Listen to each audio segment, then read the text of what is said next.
اعوذ باللہ من الشیطان الرجیم بسم اللہ الرحمن الرحیم وَإِذْ تَأَذَّنَ رَبُّكَ لَيَبْعَثَنَّ عَلَيْهِمْ إِلَى يَوْمِ الْقِيَامَةِ مَنْ يَسُومُهُمْ سُوءَ الْعَذَابِ إِنَّ رَبَّكَ لَسَرِيعُ الْعِقَابِ وَإِنَّهُ لَغَفُورٌ رَحِيمٌ صدق اللہ العظیم۔ اس سے پہلے کہ ہم آگے بڑھیں، جو آخری مضمون آیا تھا، جو آیات ہم پڑھ چکے ہیں، ان کے ضمن میں ایک وضاحت ضروری ہے۔ یہ جو ہم نے ابھی دیکھا کہ اس بستی کے لوگ تین حصوں میں منقسم ہو گئے تھے۔ ایک وہ لوگ جو گناہ میں بڑھے جا رہے تھے، ایک وہ کہ جو خود گناہ تو نہیں کر رہے تھے لیکن روک بھی نہیں رہے تھے، اور ایک وہ کہ جو گناہ سے خود بھی مجتنب تھے اور نہی عن المنکر کا فریضہ آخری وقت تک سر انجام دے رہے تھے۔ صراحت کے ساتھ یہاں جو فرمایا گیا کہ ہم نے بچایا کس کو؟ انجینا الذین ینہون عن السوء، بچایا ہم نے ان کو کہ جو روک رہے تھے بدی سے۔ وَأَخَذْنَا الَّذِينَ ظَلَمُوا بِعَذَابٍ بَئِيسٍ، اور ہم نے پکڑ لیا ان لوگوں کو جو گناہ میں ملوث تھے ایک بہت ہی برے عذاب میں ان کے نافرمانی کی وجہ سے۔ اس سے بعض حضرات نے ایک نقطہ نکالنے کی کوشش کی ہے، اور وہ یہ ہے کہ ایک گروہ کے بارے میں صراحت کے ساتھ آ گیا کہ اس کو بچا لیا، وہ لوگ جو نہی عن المنکر کر رہے تھے۔ ایک گروہ جس کے بارے میں صراحت سے کہا گیا کہ اس پر عذاب آیا، وہ ہے جو گناہ میں ملوث تھے۔ گویا کہ درمیانی گروہ جو ہے اس کے بارے میں یہاں سکوت اختیار کیا گیا ہے۔ ان کو ایک طرح سے امید دلائی جا رہی ہے کہ جو لوگ گناہ سے مجتنب رہیں گے، اگر وہ خود گناہ میں ملوث نہیں ہوئے ہیں تو اس عذاب سے کہ دنیا میں آتا ہے اس سے وہ بچا لیے جائیں گے۔ اور یہ بہت بڑی غلط فہمی ہے۔ یہ ایسی ہی بات ہے جیسے کہ میں نے آپ کو بتایا تھا سورہ مائدہ کے پڑھتے ہوئے کہ جو آیت مبارکہ تھی کہ علیکم انفسکم لا یضرکم من ضل اذا اهتدیتم، تو حضرت ابوبکر رضی اللہ تعالیٰ عنہ کو خطبہ ارشاد فرمانا پڑا کہ لوگوں تم اس آیت سے بالکل غلط نتیجہ نکال رہے ہو۔ اس کا یہ مطلب نہیں ہے کہ دعوت اور تبلیغ اور امر بالمعروف اور نہی عن المنکر تمہاری ذمہ داری نہیں ہے، بلکہ مطلب یہ ہے کہ تم اپنا سب کچھ کر لو، زور لگا لو سمجھانے کا، امر بالمعروف کا، نہی عن المنکر کا، پھر بھی اگر کچھ لوگ اڑے رہے کفر پر اور گناہ پر تو پھر تم پر کوئی وبال نہیں ہے۔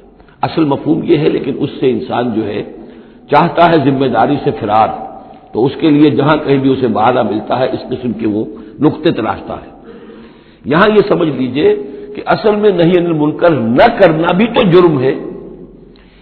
فَأَخَذْنَا الَّذِينَ ظَلَمُوا، جو لوگ ظلم کر رہے تھے، ایک دوہرا ظلم کر رہے تھے کہ گناہ میں ملوث بھی تھے، اور دوسرے وہ لوگ تھے کہ جو اگرچہ ملوث نہیں تھے لیکن یہ کہ وہ روک نہیں رہے تھے۔ نہ روکنے کا جرم جو ہے یہ تو موجود ہے۔ اگر نہی عن المنکر فرض ہے، اگر یہ ذمہ داری ہے، تو نہ روکنا جو ہے یہ خود اپنی جگہ پر ایک جرم ہے۔ اس کے لیے میں آپ کو اصل میں ایک حدیث سنا دینا چاہتا ہوں، جو حدیث اس معاملے میں میں سمجھتا ہوں کہ آخری اور نص قطعی کی حیثیت رکھتی ہے۔ اور یہ حدیث جو ہے مولانا اشرف علی تھانوی رحمۃ اللہ علیہ نے خطبات جمعہ جو مرتب کیے ہیں ان میں اس حدیث کو شامل کیا ہے، اور یہ حدیث قدسی ہے۔ اوحى اللہ عز وجل الی جبرائیل علیہ الصلوۃ والسلام ان اقلب مدینہ کذا وکذا باہلھا، اللہ تعالیٰ نے وحی کی حضرت جبرائیل کو کہ فلاں فلاں شہروں کو پلٹ کر دو، الٹ دو، جیسے کہ عمورہ اور صدوم کے شہروں کے بارے میں حکم آیا۔ قال فقال، حضور فرماتے ہیں اس پر حضرت جبرائیل نے عرض کیا بارگاہ خداوندی میں، رب یا رب ان فیھا عبدک فلانا لم یمسک طرفۃ عین، پروردگار اس میں تو تیرا فلاں بندہ بھی ہے جس نے کبھی پلک جھپکنے جتنی دیر بھی معصیت میں نہیں گزاری، گناہ سے اتنا پاک صاف، نگاہ کا ادھر سے ادھر ہو جانا، اتنا وقت بھی کبھی معصیت میں صرف نہیں کیا، تو کیا اس پر بھی الٹ دوں؟ قال فقال، حضور نے فرمایا اس پر اللہ تعالیٰ نے ارشاد فرمایا اقلبھا علیہ وعلیہم، الٹو اس بستی کو، پہلے اس پر پھر دوسروں پر۔ وجہ کیا ہے؟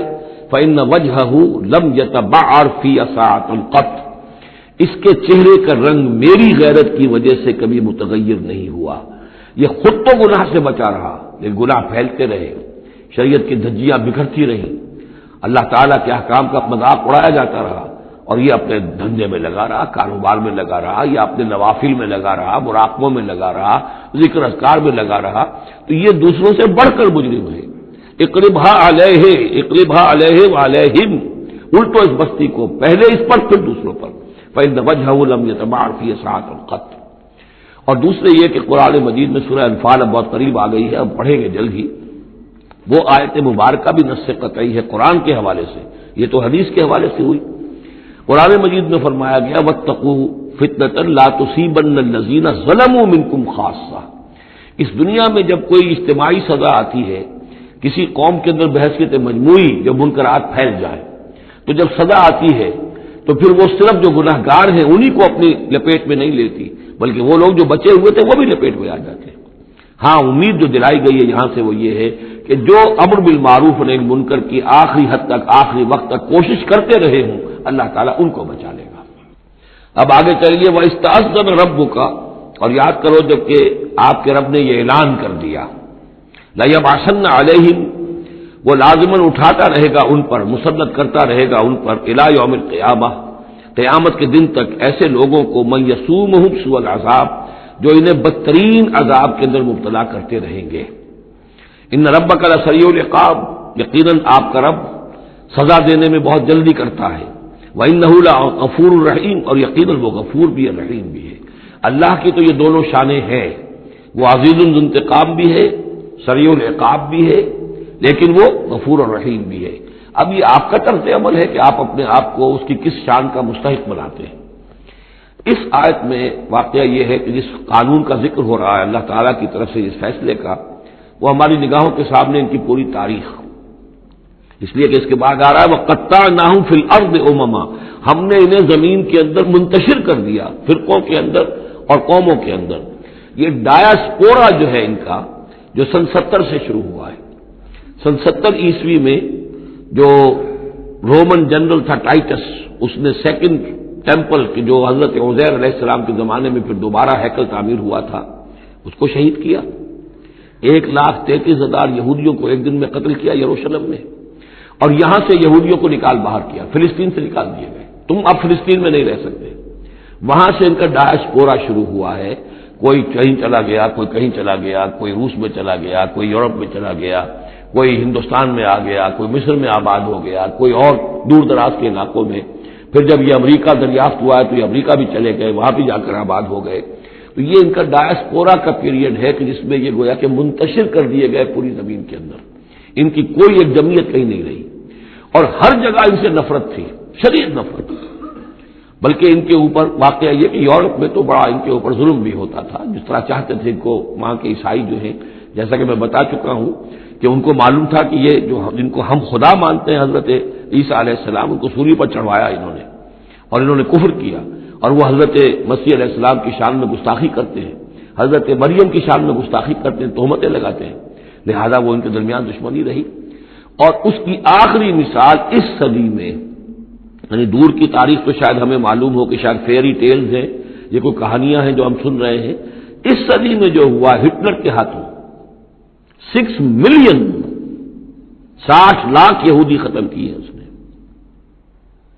پورا مشرقی یورپ کا یہودی جو ہے کھینچ کھینچ کر وہاں سے پکڑ پکڑ کر، جہاں تک ہٹلر کی حکومت بنی تھی، جہاں تک اس کی جو گئے تھے فتوحات کا دائرہ، وہاں سے یہودیوں کو کھینچ کھینچ کر کنسنٹریشن کیمپ میں لایا گیا۔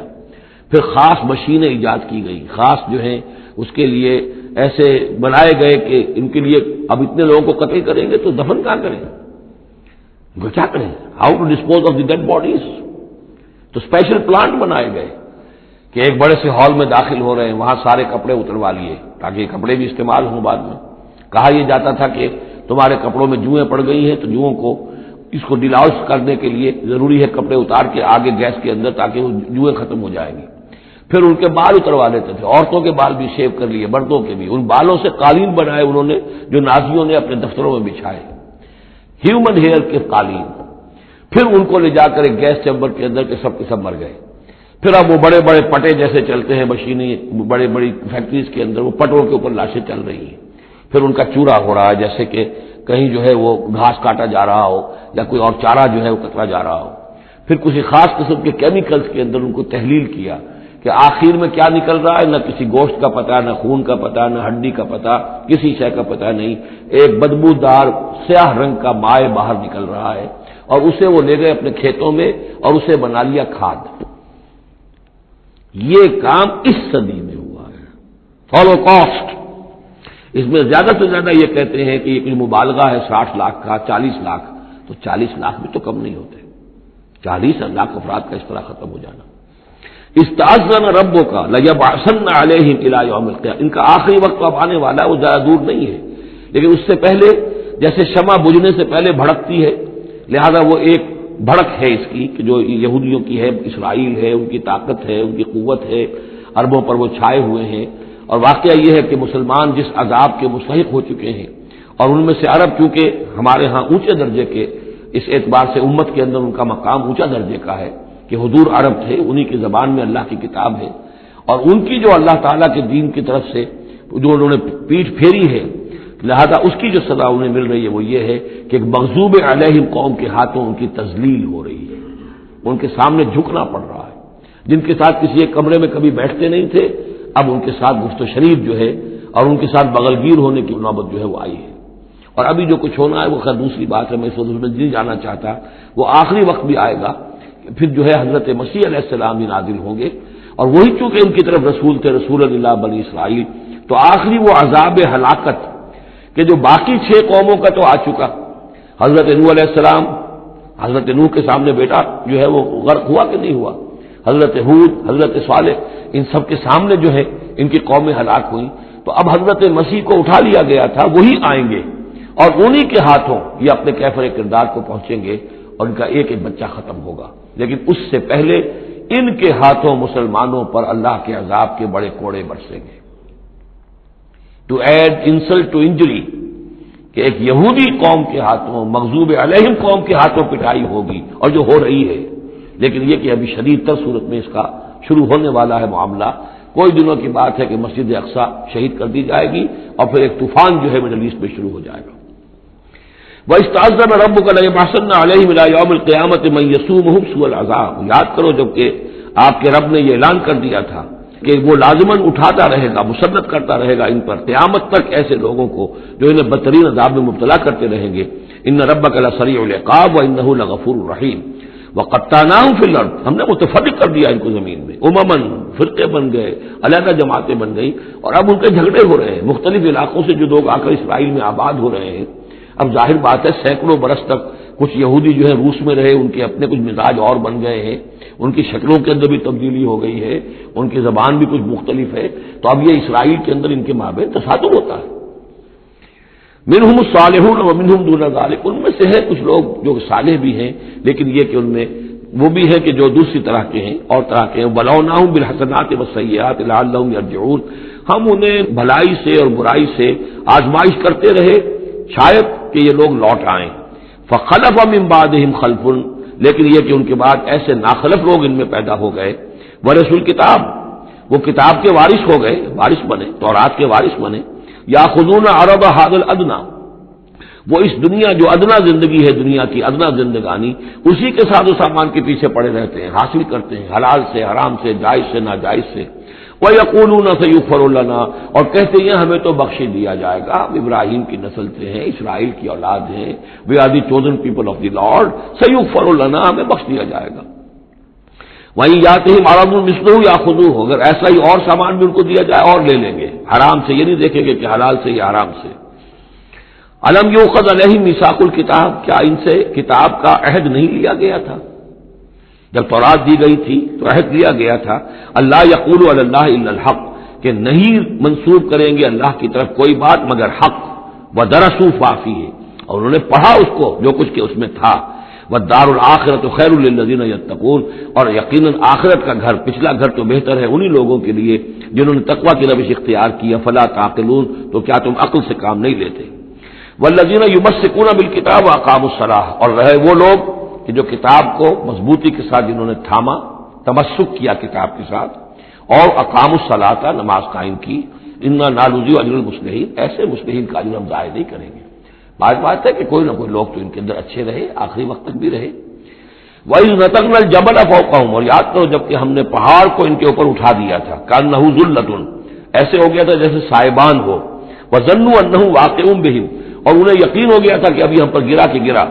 خُذُوا مَا آتَيْنَاكُمْ بِقُوَّةٍ. اور ہم نے اس وقت کہا تھا کہ تھامو اس کو مضبوطی کے ساتھ جو ہم نے تمہیں دیا ہے، اس کتاب کو مضبوطی سے تھامو.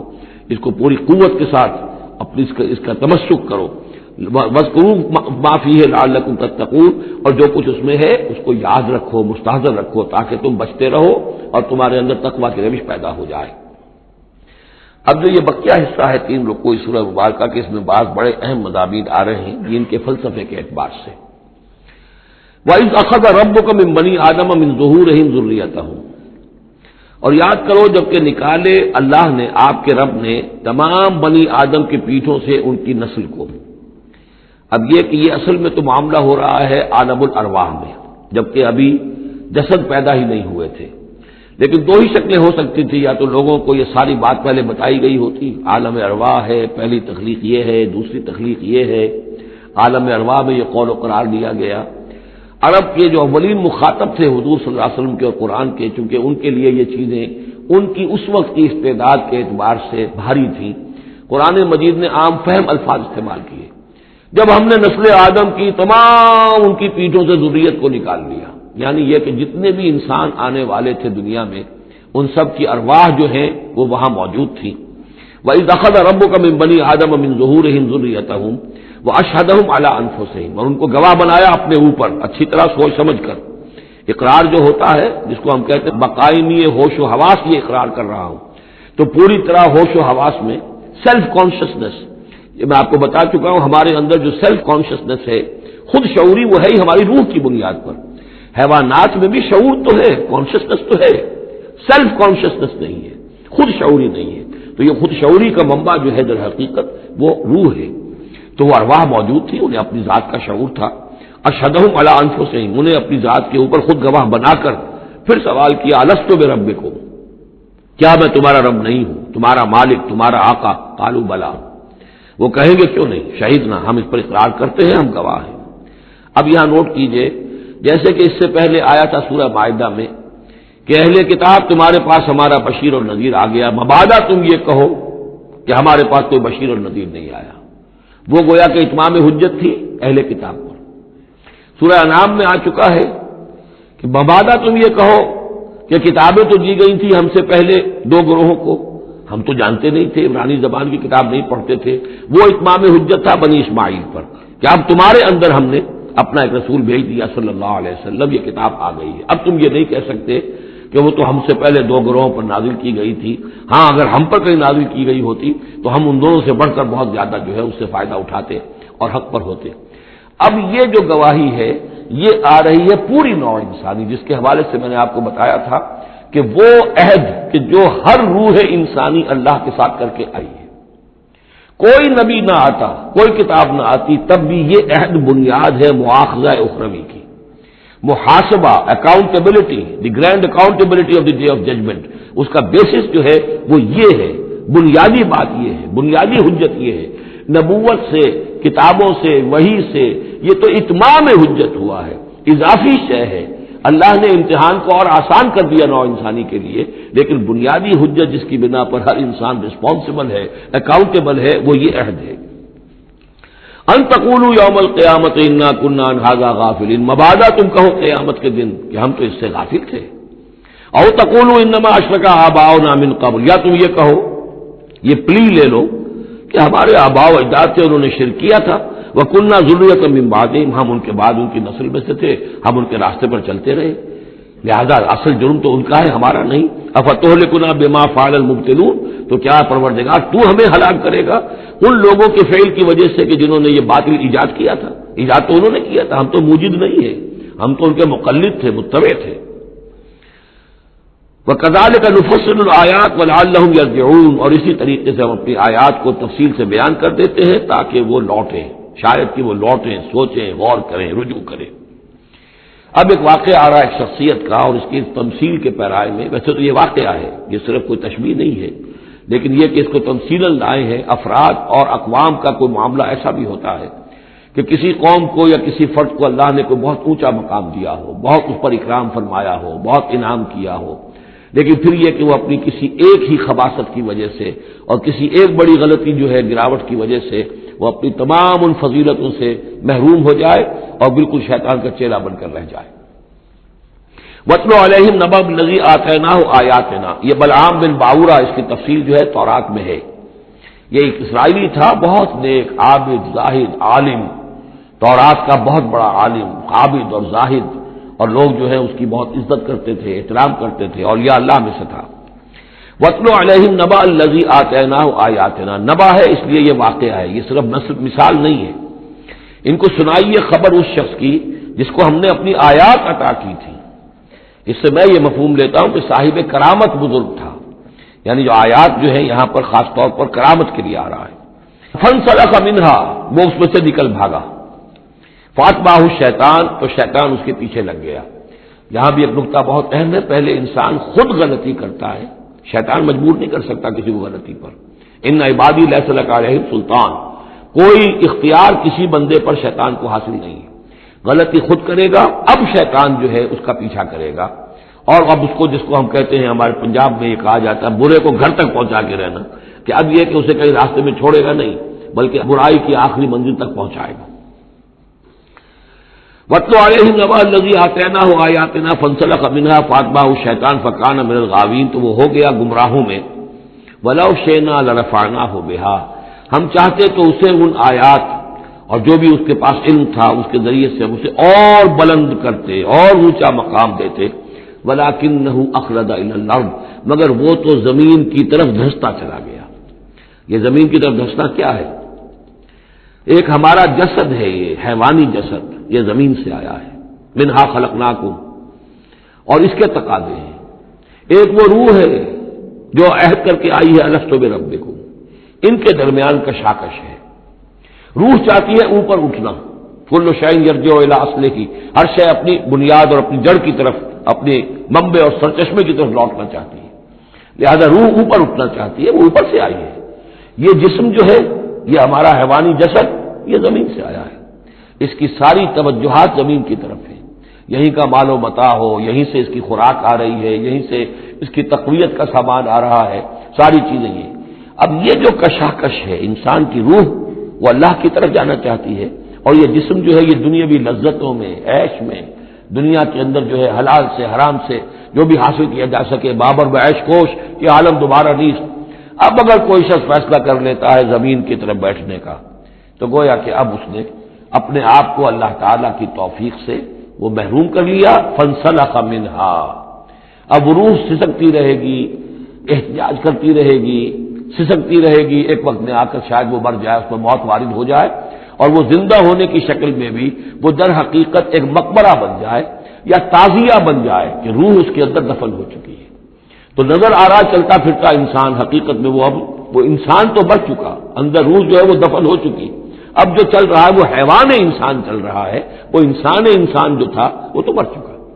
تو یہ ہے وَلَكِنَّهُ أَخْلَدَ إِلَى الْأَرْضِ، زمینی خواہشات، زمینی آرزوئیں، یہ نچلے درجے کی صفری قسم کی خواہشات، صفری آرزوئیں اور امنگیں، وَاتَّبَعَ هَوَاهُ، اور اس نے پیروی کی اپنی خواہشات کی، فَمَثَلُهُ كَمَثَلِ الْكَلْبِ، تو اس کی مثال کتے کی سی ہے، إِن تَحْمِلْ عَلَيْهِ يَلْهَثْ أَوْ تَتْرُكْهُ يَلْهَثْ، وہ ہر وقت ہی ہانپتا رہتا ہے، کوئی اس کے اوپر بوجھ رکھیے تب بھی ہانپے گا، اور ویسے بھی وہ اس کی زبان باہر نکلی ہوتی ہے، ہانپتا رہتا ہے۔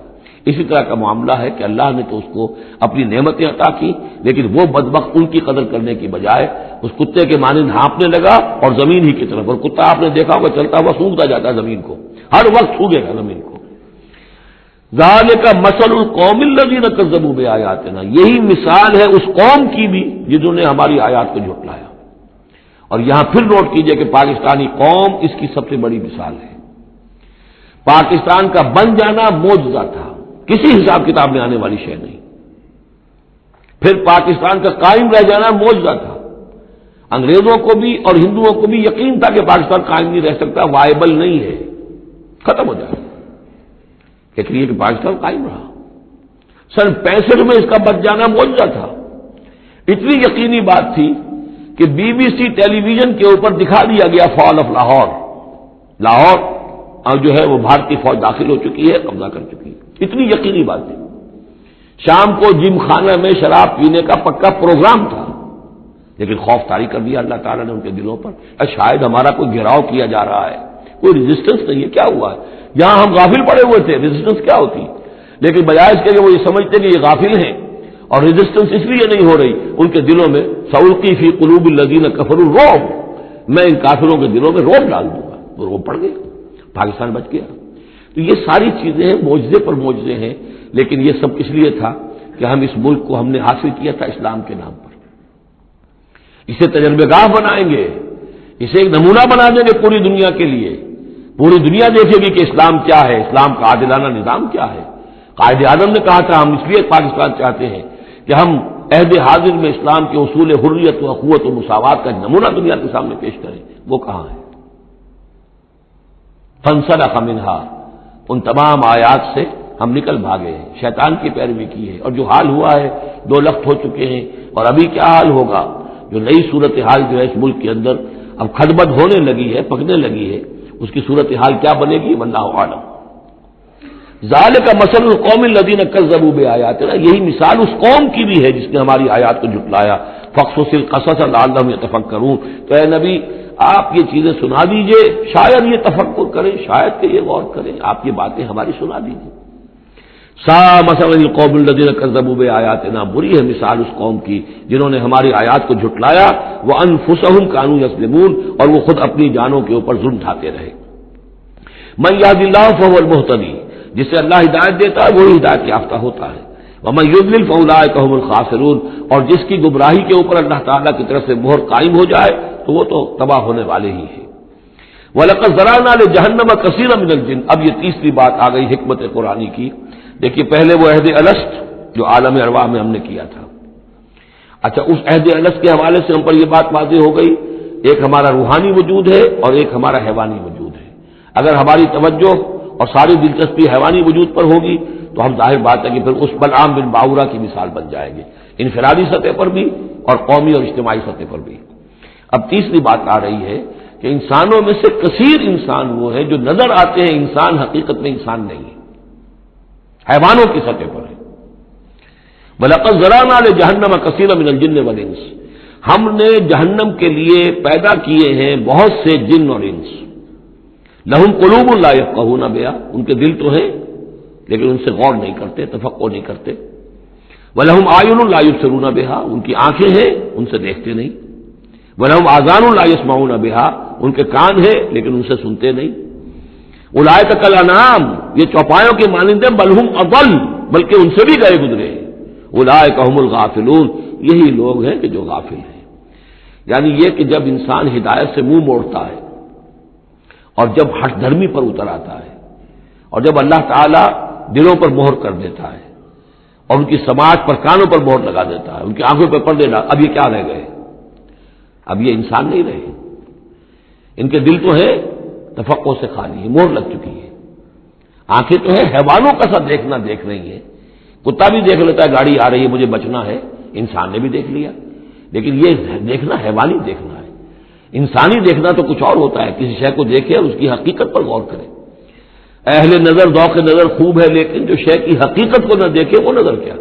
لیکن یہ انسانی دیکھنا جو ہے، دیدن دیگر آموز سنیدن دیگر آموز، وہ دوسری قسم کا دیکھنا سیکھو، دوسری قسم کا سننا سیکھو۔ وہ سننا جو دل سے سنا جاتا ہے، وہ دیکھنا جو دل سے دیکھا جاتا ہے۔ لیکن جب ان کے دلوں پر مہر ہو گئی، ان کے کانوں پر مہر ہو گئی، ان کی آنکھوں پر پردے پڑ گئے، اب ان کا حال کیا ہے؟ لہم قلوب لا یفقہون بہا ولہم اعین لا یبصرون بہا ولہم آذان لا یسمعون بہا اولئک کالانعام بل هم اضل، یہ چوپایوں کے مانند ہیں بلکہ ان سے بھی گئے گزرے۔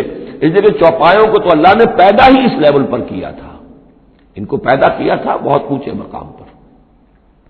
یہی سورۃ التین کا مضمون ہے، والتین والزیتون وطور سینین وہذا البلد الامین لقد خلقنا الانسان فی احسن تقویم ثم رددناہ اسفل سافلین، انسان پیدا کیا گیا اس بلند ترین مقام کے اوپر مسجود ملائک، لیکن پھر جب یہ گرتا ہے تو سب سے نچلوں میں سب سے نیچے ہوتا ہے۔ تو یہ وہ لوگ ہیں اولئک کالانعام بل هم اضل اولئک هم الغافلون، یہی لوگ ہیں جو غافل ہیں، اس دنیا میں رہتے ہیں حیوانوں کی طرف، کھایا پیا چرا چگا اور جو ہے بس دنیا کی لذتیں اٹھائیں اور مر گئے، کچھ ہوش نہیں کہ کیوں ہم پیدا کیے گئے، کون ہمارا خالق ہے، کون ہمارا مالک ہے، زندگی کاہے کے لیے ہے، زندگی آمد برائے بندگی، زندگی بے بندگی شرمندگی، کو مرنے کے بعد کہیں کسی کے سامنے حاضری ہے، کوئی جواب نہیں، کچھ نہیں، کوئی ہوش نہیں۔ وَلِلَّهِ الْأَسْمَاءُ الْحُسْنَىٰ، اور تمام اچھے نام اللہ ہی کے ہیں، فدعوہ بہا، تو پکارو انہیں اس کے ذریعے سے، پکارو اللہ کو ان کے ذریعے سے۔ ایک نقطہ یہاں نوٹ کر لیجئے، قرآن مجید سے کہیں اللہ تعالیٰ کے لیے لفظ صفت ثابت نہیں ہوتا۔ ویسے حدیث میں ہے، میں صرف بیان کر رہا ہوں، قرآن میں نہیں۔ قرآن میں اللہ کے لیے لفظ آتا ہے نام، اسما، یہ سب اللہ کے نام ہیں۔ ویسے یہ کہ صفاتی نام ہے، یہ دوسری بات ہے، لیکن صفات کا لفظ جو ہے، صفت کا لفظ اللہ کے لیے ایجاباً مثبت طور پر قرآن میں کہیں نہیں آیا۔ نام ہے اللہ کے، اور نام جو ہے در حقیقت کسی ایک ہی شے کے 100 نام ہو سکتے ہیں۔ تلوار کے 5000 نام ہیں، تلوار تو ایک ہی شے ہے نا، لیکن اس کے مختلف اوصاف کے اعتبار سے بہت سے نام اس کے عرب رکھ لیتے تھے۔ تو اللہ تعالیٰ کے نام ہیں، ان ناموں میں سے کچھ قرآن میں بھی آئے ہیں، کچھ ایک حدیث ہے حضرت ابو ہریرہ سے رضی اللہ تعالیٰ عنہ، جس میں کہ حضور نے 99 نام گنوائے ہیں کہ اللہ کے یہ 99 نام ہیں، اور ان کے ذریعے سے تو اللہ سے دعا کی جائے تو اس کے ناموں کے حوالے سے، اللہ تعالیٰ کے ناموں کے، فدعوہ بہا، اللہ تعالیٰ کو پکارا کرو اس کے ناموں کے حوالے سے، یا ستار ہو، یا غفار ہو، یا کریم ہو، یا علیم ہو، یہ اس طریقے سے اللہ تعالیٰ کے جو نام ہیں، تو یا اللہ ہو، ظاہر بات ہے کہ اللہ جو ہے وہ بھی اللہ کا سب سے بڑا نام، سب سے اہم نام ہے، اس حوالے سے اس کو پکارو، دعا کرو اس کے ناموں کے حوالے سے۔ وَذَرُوا الَّذِينَ يُلْحِدُونَ فِي أَسْمَائِهِ، اور چھوڑ دو، دفع کرو ان لوگوں کو کہ جو اس کے ناموں میں کجی نکالتے ہیں۔ لحد کہتے ہیں ٹیڑھ کو، یہ قبر جو ہوتی ہے ایک سیدھی ہوتی ہے، اور ایک ہوتی ہے لحد والی جس میں کہ بغلی قبر، اس میں وہ ٹیڑھا راستہ بنتا ہے جس میں کہ اتارا جاتا ہے قبر کو۔ تو اسماء الہی میں لحد الحاد جو ہے تو یہ ہے کہ ان کا غلط استعمال کیا جائے، انہی ناموں کے حوالے سے ان کے مراقبے کر کے ان کے اندر تاثیرات ہیں، اس میں کوئی شک نہیں، لیکن ان کے غلط استعمالات جو ہیں وہ درست نہیں ہیں۔ اللہ تعالیٰ کے ذکر کے لیے، اللہ سے خود اپنی دعا کے لیے ان کو ذریعہ بنایا جائے، لیکن ان کو لوگوں کے لیے نقصان پہنچانے کا ذریعہ بنانا یہ گویا کہ الحاد ہو جائے گا، غلط استعمال۔ اور دوسرے یہ کہ بعض اللہ تعالیٰ کے نام جو ہیں وہ جوڑوں کی شکل میں ہیں، ان میں ایک ہی کے حوالے سے پکارنا وہ بھی الحاد ہو جائے گا۔ المعز المذل، یہ اب جوڑا ہے، وہی عزت دینے والا ہے، وہی ذلت دینے والا ہے، لیکن اگر آپ نے یا مذلو یا مذلو یا مذلو کہنا شروع کر دیا تو یہ الحاد ہو جائے گا۔ اے ذلیل کرنے والے، اے ذلیل کرنے والے، اے ذلیل کرنے والے، جہاں دونوں لفظ آنے چاہیے، یا معز ہو یا مذل ہو، اے وہ کہ جو عزت دینے والا ہے اور اے وہ کہ جو ذلیل کرتا ہے۔ یہ دونوں نام جو ہے الرافع والخافض، ایک وہ ہے کہ جو اٹھانے والا ہے، اونچا کرنے والا ہے اور نیچے گرانے والا ہے، وہ الخافض بھی ہے، الرافع بھی ہے، المعز بھی ہے، المذل بھی ہے، المحیی بھی ہے، الممیت بھی ہے، زندہ رکھنے والا بھی ہے، موت وارد کرنے والا بھی ہے۔ تو یہ جو جوڑوں کے نام ہیں ان کو ساتھ ساتھ ہی ہمیشہ رکھنا چاہیے۔ وَذَرُوا الَّذِينَ يُلْحِدُونَ فِي أَسْمَائِهِ سَيُجْزَوْنَ مَا كَانُوا يَعْمَلُونَ، القریب وہ بدلہ پائیں گے اپنے اعمال کا۔ وَمِمَّنْ خَلَقْنَا أُمَّةٌ يَهْدُونَ بِالْحَقِّ وَبِهِ يَعْدِلُونَ، اور جو انسان ہم نے پیدا کیے ہیں ان میں یقیناً ہر دور میں کچھ لوگ رہے ہیں، ایسی جماعتیں رہی ہیں، اور جیسے کہ حضور نے ضمانت دی ہے کہ میری امت میں ایک طبقہ، ایک جماعت، ایک گروہ ضرور، لا تزال فی امتی طائفۃ قائمین علی الحق، حق پر قائم رہے گی۔ تو فرمایا وہ یہدون بالحق، جو حق کی ہدایت بھی دیتے رہیں گے، اور بہی یعدلون، اور حق ہی کے ساتھ عدل بھی کرتے رہیں گے۔ والذین کذبوا بآیاتنا سنستدرجهم من حیث لا یعلمون، باقی رہے وہ لوگ کہ جو ہماری آیات کی تکذیب کرتے ہیں تو ہم رفتہ رفتہ سہج سہج ان کو لے آئیں گے وہاں سے جہاں انہیں پتہ بھی نہیں ہوگا۔ استدراج اسے کہتے ہیں کہ ایک شخص کفر کے راستے میں بڑھتا جا رہا ہے، لیکن اس کی کامیابیاں دنیا میں بڑھتی جا رہی ہیں، وہ اور بڑھ رہا ہے اور بڑھ رہا ہے، وہ سمجھ رہا ہے اللہ کا فضل ہو رہا ہے مجھ پر، حالانکہ اصل میں اللہ تعالیٰ نے اس کی رسی دراز کی ہے تاکہ اور گناہ جو اس نے کمانے ہیں وہ کما لے۔ اس کو استدراج کہتے ہیں، اور یہ بہت بڑا فتنہ ہے۔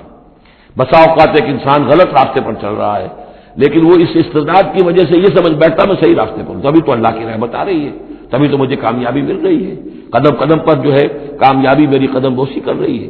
نہیں، یہ استدراج ہے۔ والذین کذبوا بآیاتنا سنستدرجهم من حیث لا یعلمون، ہم آہستہ آہستہ انہیں پکڑ لیں گے جہاں سے انہیں پتہ بھی نہیں ہوگا۔ واملی لهم، آپ ان کو ڈھیل دیں گے، ان کیدی متین، میری چال بہت مضبوط ہے۔ جب وہ مچھلی جو ہے کانٹا اس کی حلق میں اب پھنس چکا ہے، اب اس کی ڈور جو ہے آپ ڈھیل کرتے رہیے، کوئی حل نہیں، ان قیدی متین، کہیں جانے والی نہیں ہے۔ اولم یتفکروا، کیا یہ لوگ تفکر نہیں کرتے، غور و فکر نہیں کرتے؟ ما بصاحبہم من جنہ، ان کے جو ساتھی ہیں یعنی محمد صلی اللہ علیہ وسلم، انہیں کوئی جنون نہیں ہے، کوئی جن ان پر نہیں آ گیا ہے۔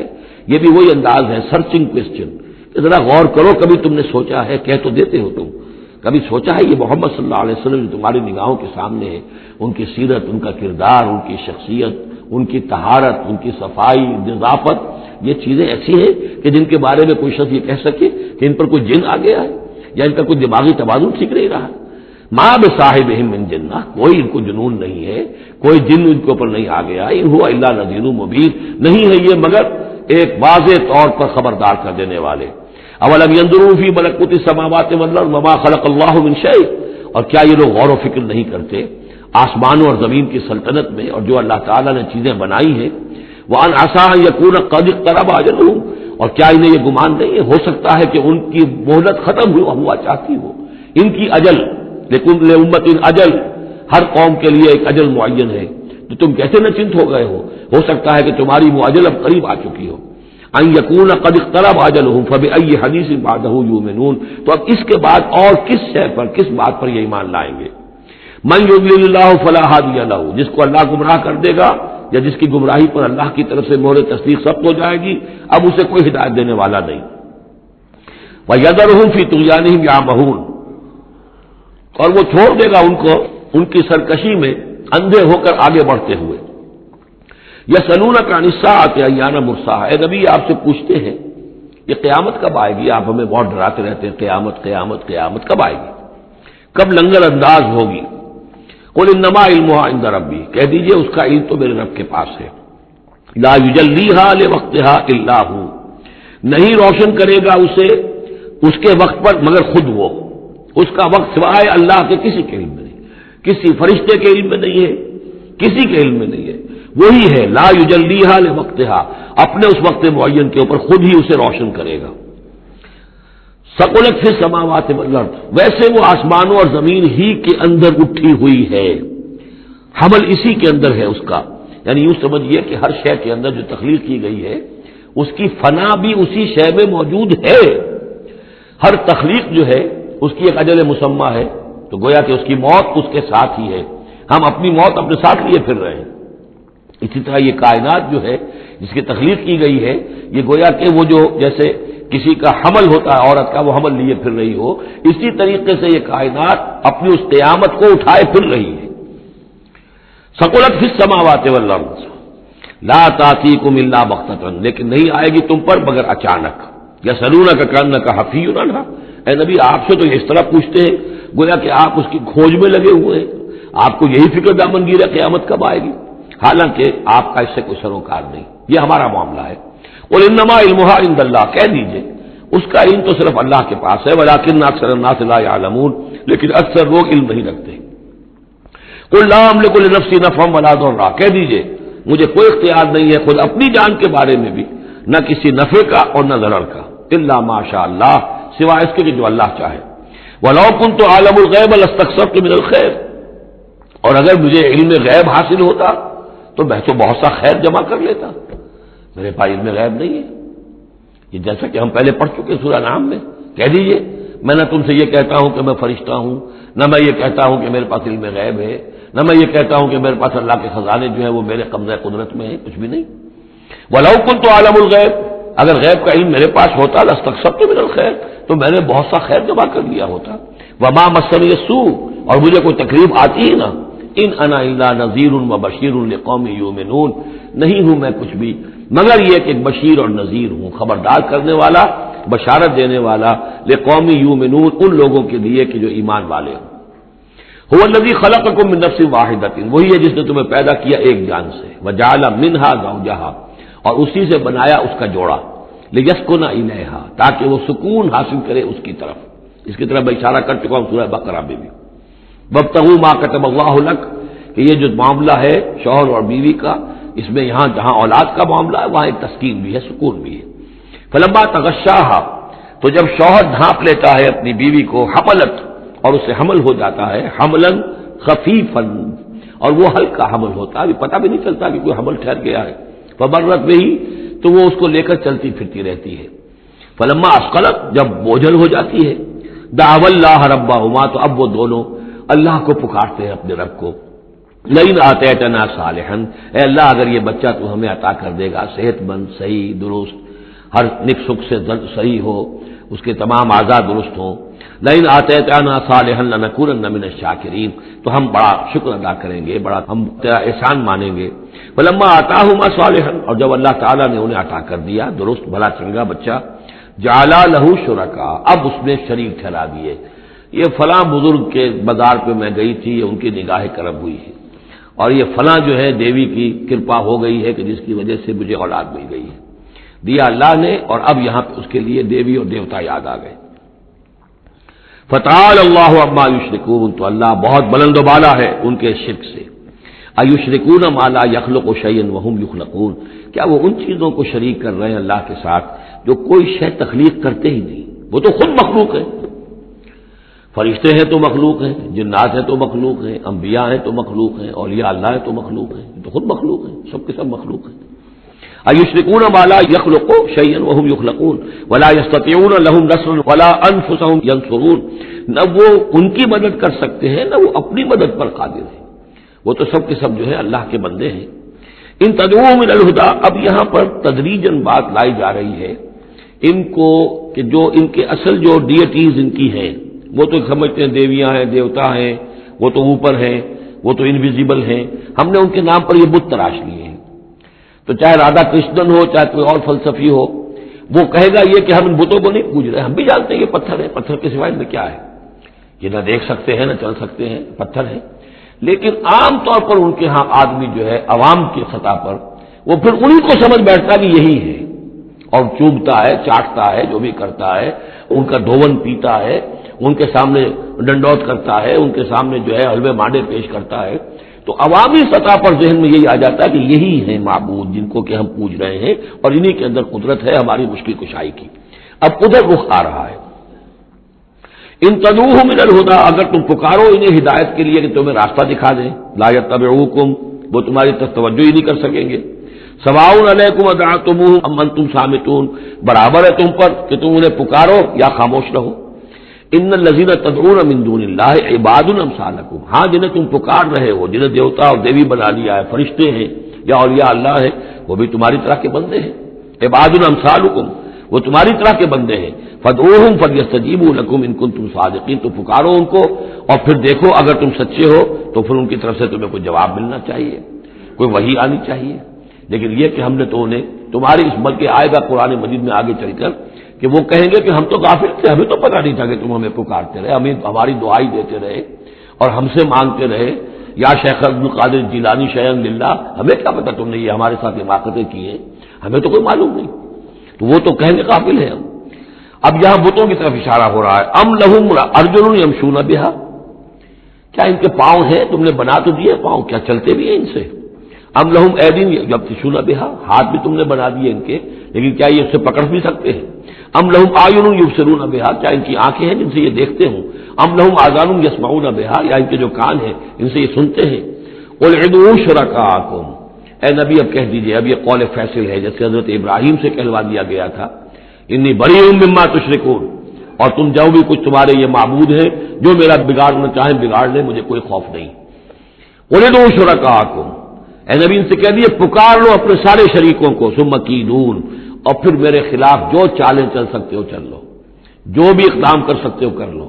فلا تنظرون، مجھے کوئی مہلت نہ دو، میں تم سے کوئی درخواست نہیں کرتا کہ میرے ساتھ نرمی کرو، مجھے مہلت دو، جو بگاڑ سکتے ہو بگاڑ لو اپنے سارے معبودوں کو پکار کر.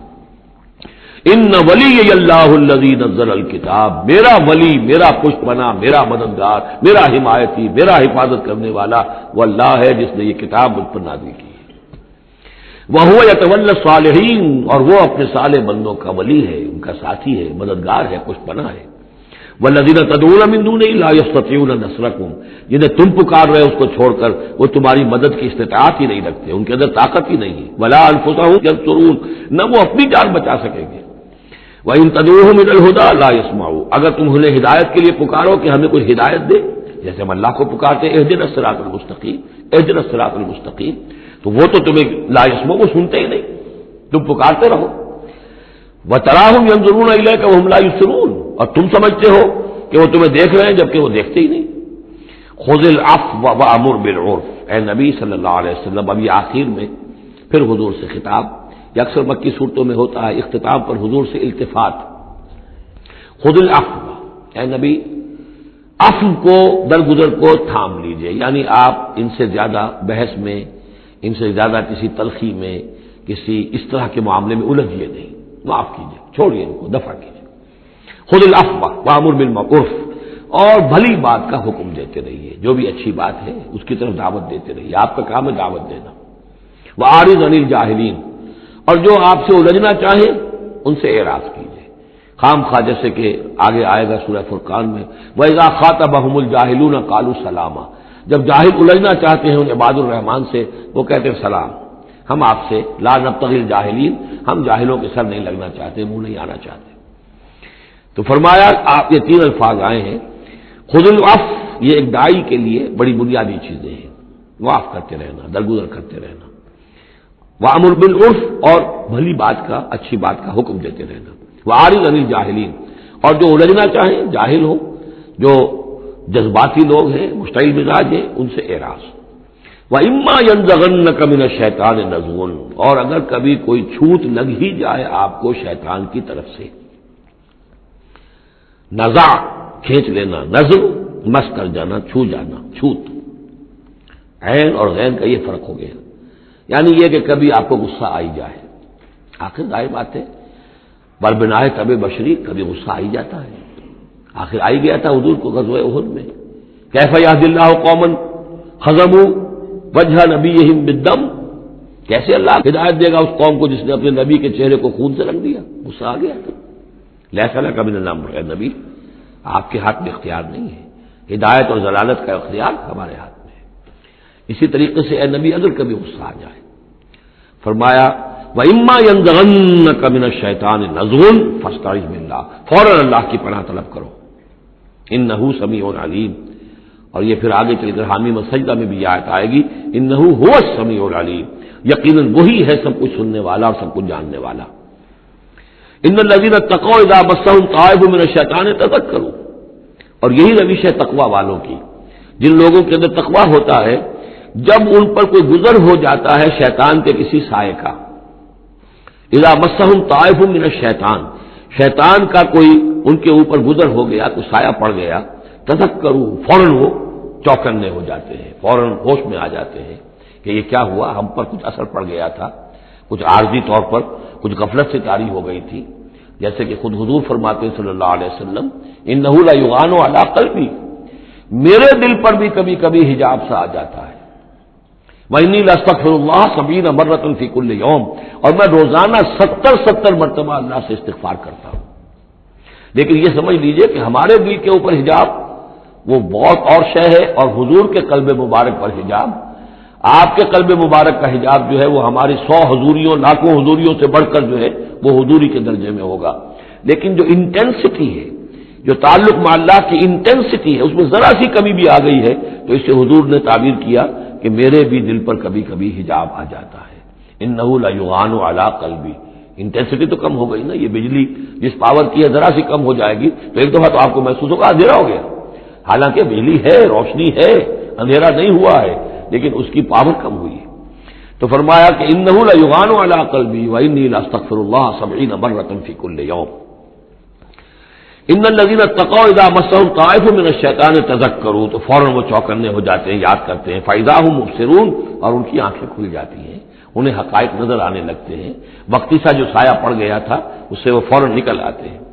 واخوانهم یمدونهم، باقی جو شیطانوں کے بھائی ہیں انہیں شیطان گھسیٹ کر لے جاتے ہیں، فی الغی، وہ اس کجی کے اندر وہ گھسیٹتے ہوئے دور تک پہنچاتے ہیں، جیسے بلعم بن باورہ کو پہنچایا کہ اسے آخری حد تک پہنچا کر دم لیا۔ تو شیطانوں کا جو ولی ہوگا پھر شیطان کا تو اس کے اوپر زور چلے گا، لیکن جو اللہ کے بندے ہیں ان پر تو شیطان کا اختیار ہے ہی نہیں، وہ تو یہ کہ جیسے ہی ذرا سا ان کے اوپر کوئی اثر پڑا بھی، وہ سایہ سا آیا بھی تو فوراً چونک گئے اور اللہ کی طرف متوجہ ہو گئے۔ ثم لا یقصرون، پھر وہ کمی نہیں کرتے، اسے آخری منزل جو ہے گمراہی کی وہاں تک پہنچا کر رہتے ہیں۔ وَإِذَا لَمْ تَأْتِهِمْ بِآیَةٍ، اب دیکھیے یہ عمود ان دونوں صورتوں کا، خاص طور پر انعام کا، آیت لاؤ، نشانی لاؤ، معجزہ دکھاؤ، نبوت منوانا چاہتے ہو، رسالت منوانا چاہتے ہو تو دکھاؤ معجزہ، حصی معجزہ، جیسے موسیٰ کو ملے، جیسے عیسیٰ کو ملے، وغیرہ وغیرہ۔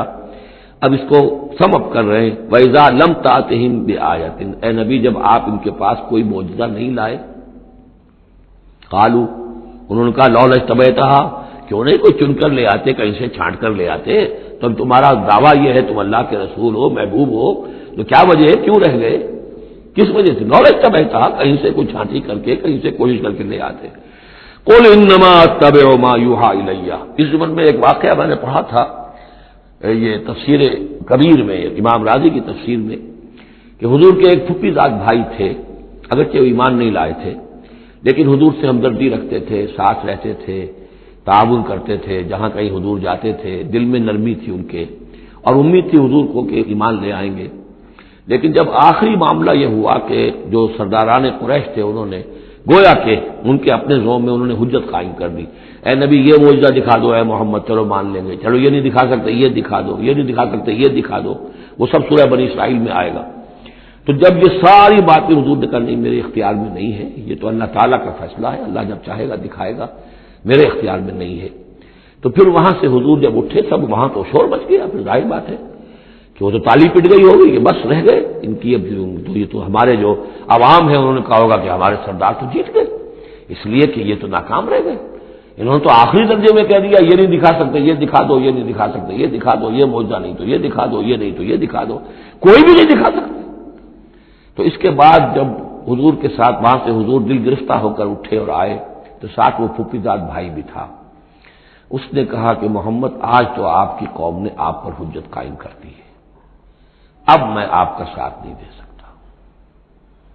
یعنی یہ ہے کہ جو اثر پڑتا تھا لوگوں کے اوپر کہ اب تو حجت آپ پر قائم ہے، تو جس کو میں نے کہا تھا سورہ انعام کا وہ مقام کہ ان کان کبر علیک اعراضهم فإن استطعت فتبتغي نفقا في الارض او سلما في السماء فتأتيهم بآية، اے نبی اگر آپ پر بہت بھاری گزر رہا ہے، شاق گزر رہا ہے ان کا اعراض، تو اگر آپ میں طاقت ہے تو کہیں زمین میں سرنگ لگا لیجئے، کہیں آسمان پر سیڑھی لگا لیجئے، اور کہیں سے جہاں سے آپ لا سکتے ہو لے آئیے، ہم نہیں دکھائیں گے۔ تو واقعہ یہ ہے کہ انسان اس کو اپنے اوپر طاری کرے، اس صورتحال میں ویژولائز کرے اپنے آپ کو، تو کس قدر ضیق میں اس وقت محمد رسول اللہ صلی اللہ علیہ وسلم کی شخصیت آ چکی تھی۔ وَإِذَا لَمْ تَأْتِهِمْ بِآيَةٍ، اور جب آپ نہیں لائے ان کے پاس کوئی نشانی، قَالُوا لَوْلَا اجْتَبَيْتَهَا، کیوں نہیں لے آئے کہیں سے؟ قُلْ إِنَّمَا أَتَّبِعُ مَا يُوحَىٰ إِلَيَّ، کہہ دیجئے میری حیثیت تو صرف یہ ہے کہ میں پیروی کر رہا ہوں اس کی کہ جو میری طرف وحی کی جا رہی ہے، اس سے بڑا میں نے دعویٰ نہیں کیا، نہ خدائی کا، نہ کوئی علم غیب کا دعویٰ کیا، نہ میں نے یہ کہا کہ اللہ کے خزانے میرے دستے تصرف میں ہیں، میں نے کوئی دعویٰ نہیں کیا۔ ھذا بصائر من ربکم، اور یہ تمہارے رب کی طرف سے بصیرت افروز باتیں ہیں جو میں تمہارے سامنے پیش کر رہا ہوں، میں خود پیروی کر رہا ہوں اس کی اور تمہارے سامنے پیش کر رہا ہوں۔ وَھدًى وَرَحْمَةٌ لِّقَوْمٍ يُؤْمِنُونَ، اور یہ ہدایت ہے اور رحمت ہے ان لوگوں کے حق میں جو ایمان لانے والے ہیں۔ وَإِذَا قُرِئَ الْقُرْآنُ فَاسْتَمِعُوا لَهُ وَأَنصِتُوا، اور جب قرآن پڑھا جا رہا ہو تو تم اسے پوری توجہ سے سنا کرو۔ سمع یسمع کے معنی سننا، اور استمع یستمع پوری توجہ کے ساتھ، ارتکاز توجہ کے ساتھ سننا، کان لگا کر، کان دھر کر سننا۔ وانصتوا، اور خود خاموش رہا کرو۔ اسی آیت کو دلیل بناتے ہیں وہ حضرات جو یہ سمجھتے ہیں کہ امام کے پیچھے جہری قرأت میں پڑھنا نہیں چاہیے، اس لیے کہ ظاہر بات ہے کہ جب امام پڑھ رہا ہے تو آپ کو پوری توجہ سے امام کی قرأت کو سننا چاہیے، خود پڑھنے کی طرف توجہ کریں گے تو پھر اس کے سننے کی طرف توجہ جو ہے وہ نہیں رہے گی۔ اور یہاں خاص حکم بھی ہے انصتوا، خود خاموش رہو، لعلکم ترحمون، تاکہ تم پر رحم کیا جائے۔ واذکر ربک فی نفسک تضرعا وخیفا ودون الجہر من القول بالغدو والآصال، اور اپنے رب کو یاد کرتے رہا کرو اپنے جی ہی جی میں، تضرعا عاجزی کرتے ہوئے، گڑ گڑاتے ہوئے۔ اس عاجزی اور گڑ گڑانے کی انتہا ہے وہ دعا جو میں نے نقل کی ہے، جو مسلمانوں پر قرآن مجید کے حقوق کے نام سے میرا کتاب چاہے اس کے آخر میں مقام عبدیت، اللہم انی عبدک وابن عبدک وابن امتک فی قبضتک ناصیتی بیدک ماضٍ فی حکمک عدل فی قضاؤک، اے اللہ میں تیرا بندہ ہوں، غلام ہوں، میرا باپ بھی تیرا بندہ اور غلام تھا، میری ماں تیری ادنا کنیز تھی، میں تیرے قبضہ قدرت میں ہوں، میرے پورے وجود میں تیرا ہی حکم جاری و ساری ہے، اور تو جو بھی میرے بارے میں فیصلہ کرے عدل فی قضاؤک، وہ یقیناً حق پر اور عدل پر مبنی ہے۔ یہ عاجزی۔ اسألوک بکل اسم هو لک، میں تجھ سے درخواست کر رہا ہوں تیرے ہر نام کے حوالے سے تیرا ہے، علمتہ احد من خلقک، جو تو نے کسی اپنی مخلوق کو سکھایا، او انزلتہ فی کتابک، یا اپنا نام تو نے اپنی کسی کتاب میں نازل فرمایا، اب استاثرت بہ فی مکنون الغیب عندک، یا اپنے اس نام کو تو نے اپنے پاس ہی غیب میں ہی کہیں چھپا کر رکھا ہوا ہے، خزانہ بنایا ہوا ہے۔ میں ان تمام ناموں کے حوالوں سے کے حوالے سے واسطے سے آپ سے درخواست کرتا ہوں ان تجعل القرآن ربیع قلبی ونور صدری وجلاء حزنی وذہاب ہمی وغمی، قرآن کو میرے سینے کا نور بنا دے، میرے دل کا سرور بنا دے، میرے تفکرات کا ازالے کا ذریعہ بنا دے، میرے غموں کا اور تفکرات اور جو بھی پریشانیاں ہیں ان کے ازالے کا ذریعہ بنا دے۔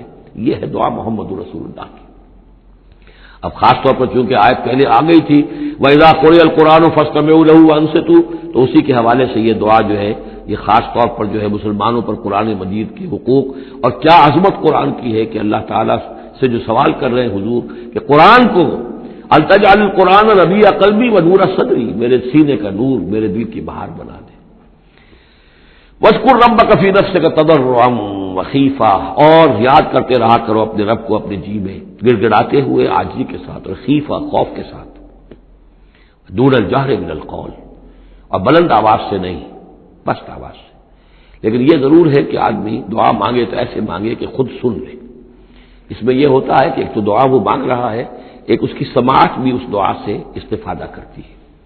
نماز میں بھی اگر اکیلا انسان نماز پڑھ رہا ہو تنہا، تو جو رکعتیں ہیں چاہے سری بھی ہوں ان کو ایسا ضرور پڑھے کہ جیسے خود وہ سن رہا ہے، اس حد تک جو ہے تاکہ وہ نماز میں جو پڑھ رہا ہے اس کے ساتھ اس کی سماعت بھی اس سے مستفید اور مستنیر ہوتی چلی جائے۔ بالغدو والآصال، اور یہ آپ ذکر کرتے رہے اللہ کا اپنے جی میں عاجزی کے ساتھ اور خوف کے ساتھ، اور یہ کہ زیادہ بلند آواز سے نہیں بلکہ پست آواز سے، صبح کے وقت بھی اور شام کے اوقات میں بھی۔ جیسے میں نے توجہ دلائی تھی سورہ نام کے شروع میں، نور ہمیشہ قرآن میں واحد آئے گا، ظلمات ہمیشہ جمع، اسی طرح غدو یہ ہمیشہ ایک، اور آصال اصیل کی جمع ہے یعنی شام کے اوقات، اور اس میں اشارہ ہے کہ صبح کی نماز ایک ہی ہے جو اللہ تعالیٰ نے فرض رکھی ہے۔ اور جیسے ہی لدلوک الشمس الی غسق اللیل، سورج ذرا ڈھلنا شروع ہوتا ہے، مغرب کی طرف ذرا اترنا شروع ہوتا ہے، وہاں سے لے کے پے بپے نمازیں ہیں، ظہر ہے، عصر ہے، مغرب ہے، عشاء ہے، تو یہ جو ہے یہ آصال جمع کا صیغہ ہے۔ بالغدو والآصال، غدو والآصال، ولا تکن من الغافلین، اور غافلوں میں سے نہ ہو جائیے۔ ان الذین عند ربک، یقیناً وہ بزرگ ہستیاں، وہ ملائکہ مقربین، وہ ملائے اعلیٰ جو اپنے رب کے پاس ہیں، مقربین ہیں، قریب ترین ہیں، وہ جس کے بارے میں امیر خسرو نے کہا ہے کہ خدا خود میر محفل بود اندر لامکاں خسرو، محمد شمع محفل بود شب جائے کہ من بودم۔ ایک لامکاں کی محفل وہ بھی ہے جہاں کا میر مجلس اللہ ہے، اور جہاں فرشتے ہیں، ملائکہ مقربین ہیں، اور محمد رسول اللہ روح محمدی وہاں گویا کہ چراغ اور شمع کی حیثیت سے ہے۔ تو ان الذین عند ربک لا یستکبرون عن عبادتہ، وہ جو اس کے قریب ترین ہیں وہ بھی اس کی عبادت سے استکبار نہیں کرتے، استکبار کی بنیاد پر عبادت سے دستکش نہیں ہوتے۔ وَيُسَبِّحُونَهُ، اور اس کی تسبیح کرتے رہتے ہیں، وہ لہو یسجدون، اور اس کے لیے سجدے کرتے رہتے ہیں۔ بارک اللہ لی ولکم فی القرآن العظیم ونفعنی وإیاکم بالآیات والذکر الحکیم۔